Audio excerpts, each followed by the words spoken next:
പിന്നെ അതുപോലെ തന്നെ ഗുരുവായൂർ മുതൽക്ക് നമ്മുടെ തൃശ്ശൂർ ജില്ലയിലേക്ക് കയറുകയാണ്. തൃശ്ശൂർ ജില്ലയിലേക്ക് കയറുകയാണ്. തൃശ്ശൂർ ജില്ലയിലും ഈ പറഞ്ഞ പോലെ LDFനാണ് മേൽക്കോയ്മ.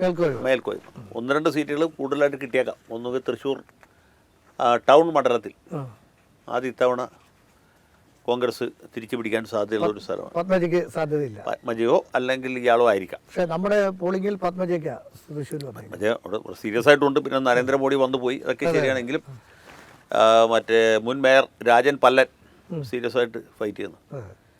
അതുപോലെ ജയിക്കാവുന്ന മറ്റൊരു സീറ്റ് എന്ന് പറയുന്നത് TN പ്രതാപൻ, എവിടെ മണലൂർ. അതും ജയിക്കുന്ന ഉറപ്പൊന്നുമില്ല. കോൺഗ്രസ് സീറ്റാ പഴയ ദേവസ്വക്കുട്ടിയുടെ കാലത്ത് കോൺഗ്രസ് സുധീരൻ. അതെ. അപ്പോൾ അങ്ങനെ നോക്കുമ്പോൾ അത് പക്ഷേ രവീന്ദ്രനാഥാണ് CPM സ്ഥാനാർത്ഥി. അവിടെ വലിയ ഫൈറ്റ് ഉണ്ടാവും എന്നുള്ളൊരു സംശയമില്ല.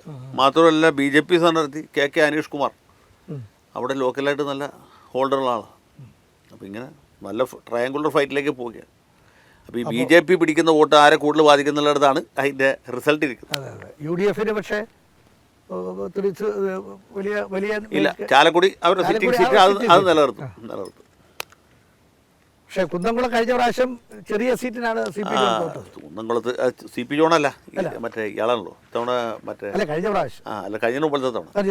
ഇപ്പം മൊയ്തീനാണ് മത്സരം. മൊയ്തീൻ കഴിഞ്ഞ പ്രാവശ്യം ജയിച്ചു. ജയിച്ചു.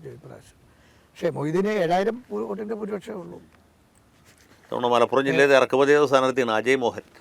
അതെ, മറ്റേ മോഹനകൃഷ്ണൻ്റെ മകൻ. പക്ഷെ അതൊന്നും കൊണ്ട് കളിച്ചു പിടിക്കുമെന്ന് തോന്നുന്നില്ല.